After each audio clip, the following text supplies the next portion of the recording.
Welcome back to the deep dive. Today, we're really jumping into the deep end, tackling something pretty mind-bending. Definitely. We're looking at an excerpt from the Unified Coherence Theory of Everything, the UCTE. Chapter 0, actually. Right, the panspatial roots of life. And the core idea here, it just throws out everything you think you know about how life started. It really does. Forget the primordial soup, the lightning strike. Yeah. This theory says life wasn't some fluke of chemistry. No, it claims life is inevitable, baked into the structure of space itself, the geometry even. Exactly. It's a consequence of how the universe is fundamentally put together. So our mission today is to really unpack that. How can geometry mandate life? And I want to start with this quote because it stops you in your tracks. Yeah. From the UCTE preface. Which one is that?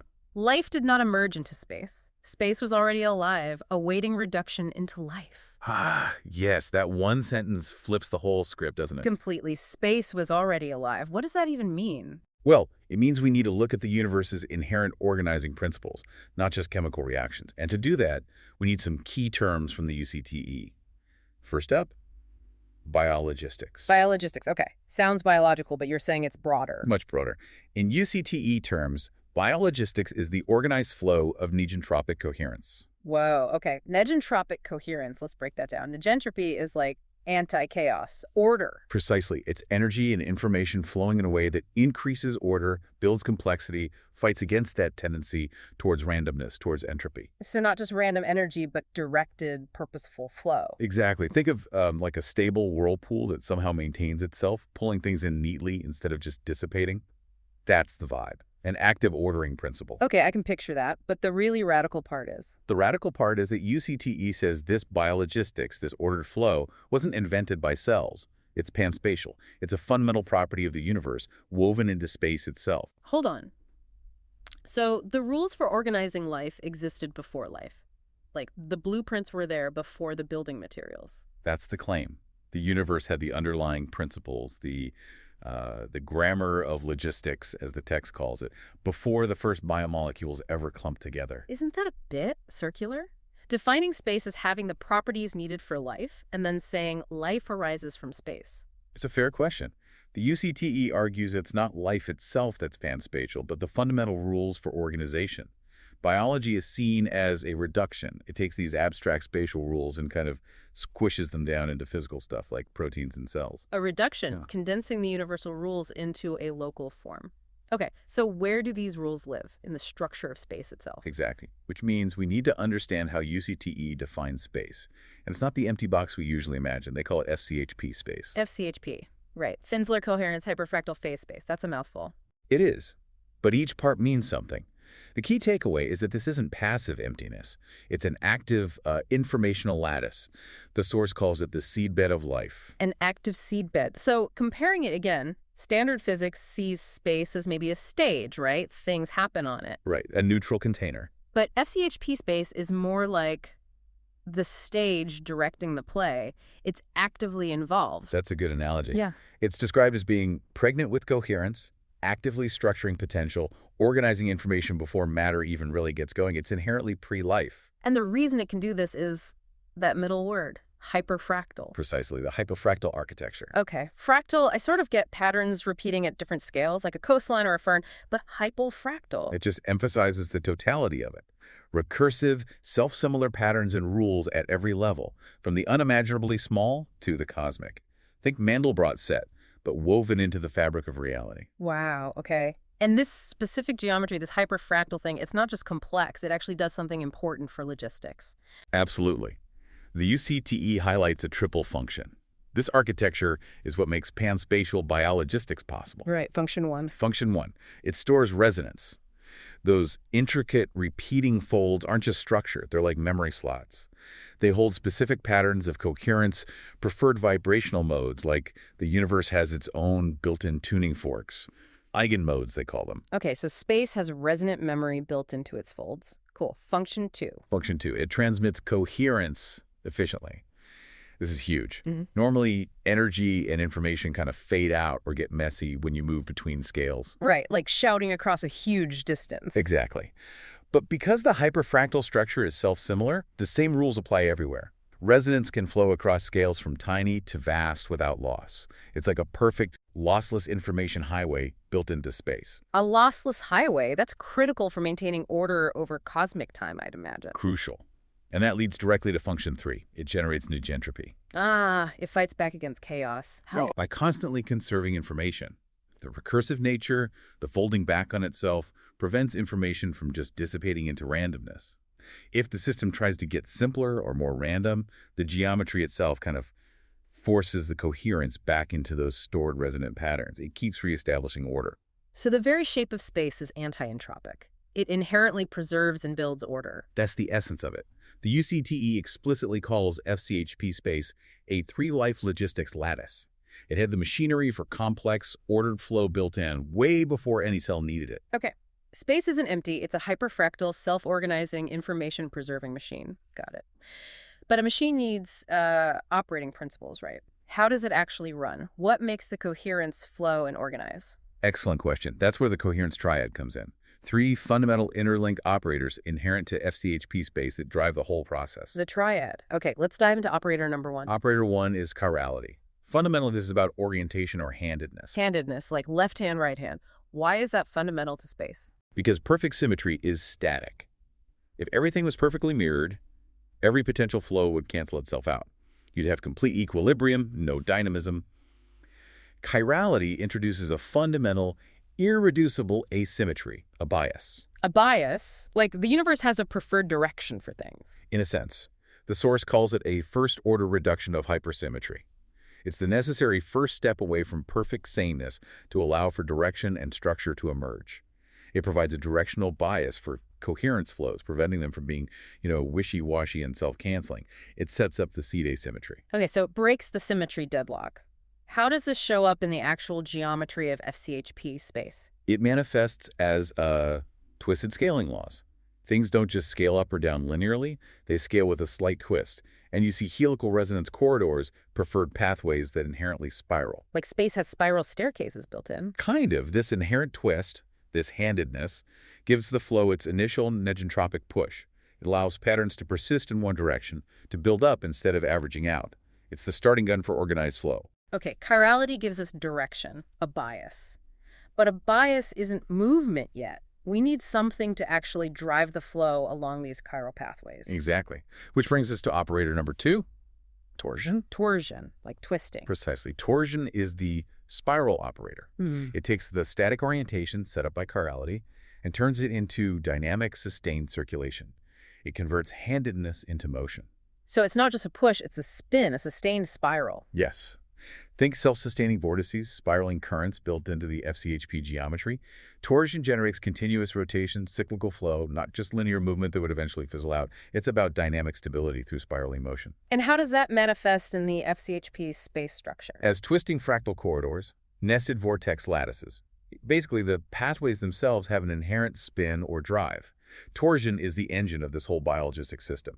It handles the transport, the directed currents, the spin properties of coherence moving across those fractal scales. Right, so chirality sets the direction. Torsion provides the engine for spiraling flow. But where does the energy, the coherence being moved around, actually get stored? If it just flows constantly, wouldn't it still eventually dissipate or need refueling? You've hit on the need for the third operator, curvature. Curvature. Yeah. Like Einstein's gravity. Related, but maybe more fundamental here. In UCTE, curvature is the memory operator. Its job is containment, concentration, and storage. It allows FCHP space to fold in on itself, creating reservoirs to capture and hold the negentropic coherence generated by chirality and torsion. So space folds up to create storage pockets, like little energy buckets. Exactly. These folds create wells, geometric traps that concentrate coherence, preventing it from just leaking away. But it's more than just storage. How so? Because storing that coherence is a form of memory. It's a record of the order that's been achieved. And crucially, curvature also regulates the release of that stored coherence. It lets it flow back out along gradients, feeding the torsion channels when needed for new organization. So it's the battery and the charge controller, all in one. It captures, stores, and releases ordered energy as needed. Perfectly put. It provides the essential storage and release mechanism that stops the system from losing its hard-won order. It manifests as folded layers, nested potential wells, what the source calls negentropic seed beds.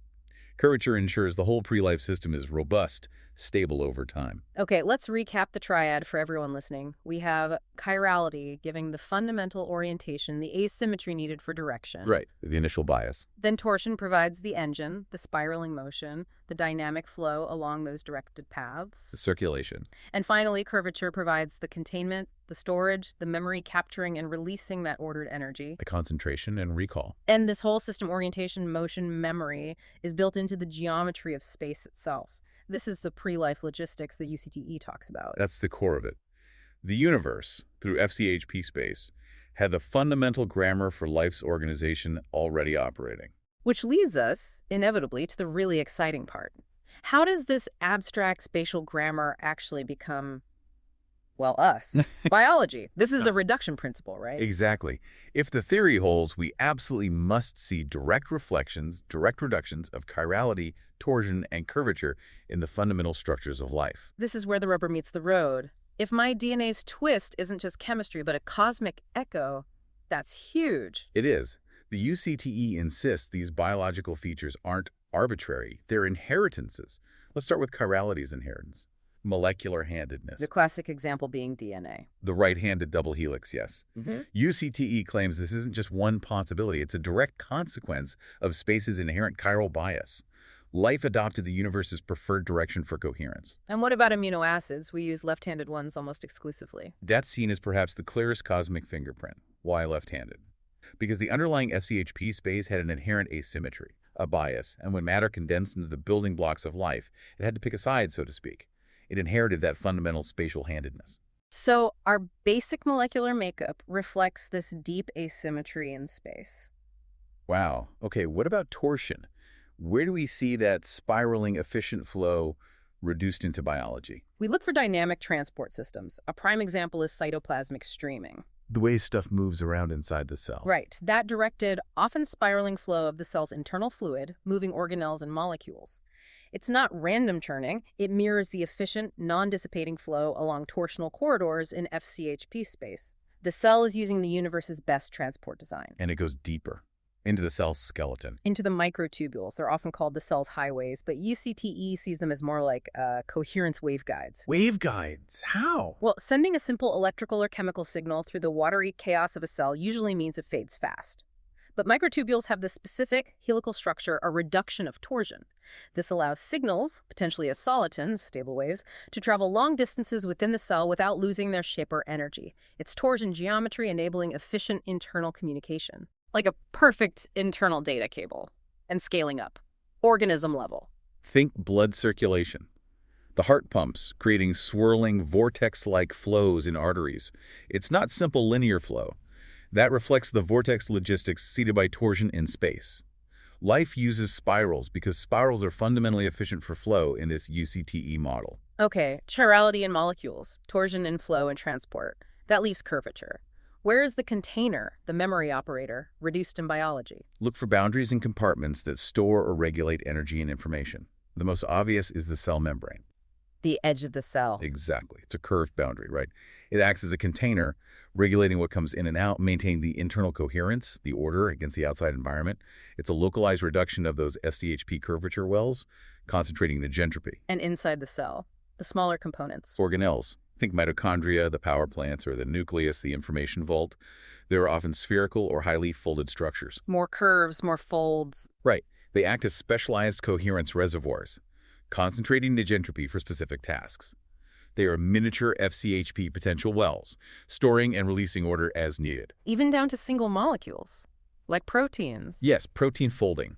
A protein starts as a linear chain, then folds into a very specific, complex, curved shape to do its job. UCTE sees this folding as reducing curvature logistics. The final, stable, curved shape is the stored functional coherence, the memory of its function, ready to be used. Structure is memory. This is incredible. We can actually map it directly then. The cosmic triad becomes the cellular triad. Let's lay it out. Okay. Panspatial chirality, the cosmic orientation bias, reduces to DNA helices and molecular handedness. That's information storage and orientation at the molecular level. Sure. Panspatial torsion, the cosmic engine of flow, reduces to microtubules and cytoplasmic streaming. That's the cell's internal transport and communication network. Okay. And panspatial curvature, the cosmic container and memory, reduces to cell membranes and organelles. That's containment, regulation, and localized energy storage. That's the mapping. It paints a picture of fractal continuity. Life isn't separate. It's physics, it's geometry, expressed in meat and molecules.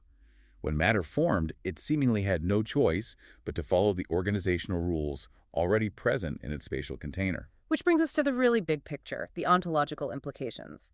If this framework holds, it changes everything. Starting with the idea that life wasn't some lucky accident. Exactly. The inevitability of life. Forget the mind-boggling odds calculated by conventional science. UCTE says life is the inevitable flowering of coherence within this pre-organized FCHP space. The grammar was there. Biology was just waiting to happen. It was written into the universal code from the start. That's the implication, and it leads to this idea of a continuum. The panspatial ladder of coherence. Yes, no hard breaks between non-living matter, energy fields, bioelectricity, life, consciousness. It's all seen as expressions of the same underlying coherence dynamics, just at different levels of complexity and organization. A single spectrum of existence governed by chirality, torsion, and curvature. Essentially, yes. So how does something like consciousness fit onto that ladder? Is it just super complex bioelectricity following these rules? Pretty much. The bioelectric signals in PACE say our brains aren't just chemical chatter. They're seen as localized expressions of this cosmic coherence code, flowing along those microtubule networks, the torsion channels. Consciousness emerges when these bioelectric fields become incredibly complex and self-referential, forming a dense feedback loop of coherence. A recursion of the universe's own dynamics happening inside our heads. That's the idea. Consciousness isn't just in the brain. The brain is a structure highly optimized to localize and intensify these universal coherence dynamics. It maximizes the storage, curvature memory, and flow, torsion, of self-referential order. So consciousness isn't something new that pops out of complexity. It's the universe's inherent self-awareness becoming locally focused and intense. That's a way to put it. It's not just an emergent property of biology in a dead universe. It's perhaps an emergent property of the universe itself, finding expression through biology. Which connects to that final, almost mystical-sounding claim. That biology is the way space remembers itself. Space remembers itself? Life takes those fundamental geometric rules, the orientation, the flow, the memory intrinsic to space, and gives them tangible, adaptive form. We, all living things, are condensed pockets of universal coherence logistics, carrying the memory of spatial organization within our very structure. Wow. Okay. That is a lot to take in. Let's try to quickly summarize the journey we just took. Good idea. We started with the bombshell. Life isn't an accident, it's inherent in space. We then looked at how, through this idea of FCHB space, not empty, but an active hyperfractal lattice. A lattice that stores resonance, transmits coherence losslessly, Yeah. and generates order inherently. Driven by the coherence triad, chirality providing the essential asymmetry, the handedness, Orientation. torsion providing the spiraling dynamic motion, the flow, The engine. and curvature providing the containment, the storage, the memory. The battery and memory bank. Then we saw how this cosmic triad gets reduced directly into biology's core components. Chirality into DNA's twist and molecular handedness. Torsion into microtubules and cellular flow. Curvature into membranes and organelles. Life inherits its organizational rulebook directly from space. The key takeaway for you listening has to be biologistics, the principles of ordered flow, seems to be universal, not just biological.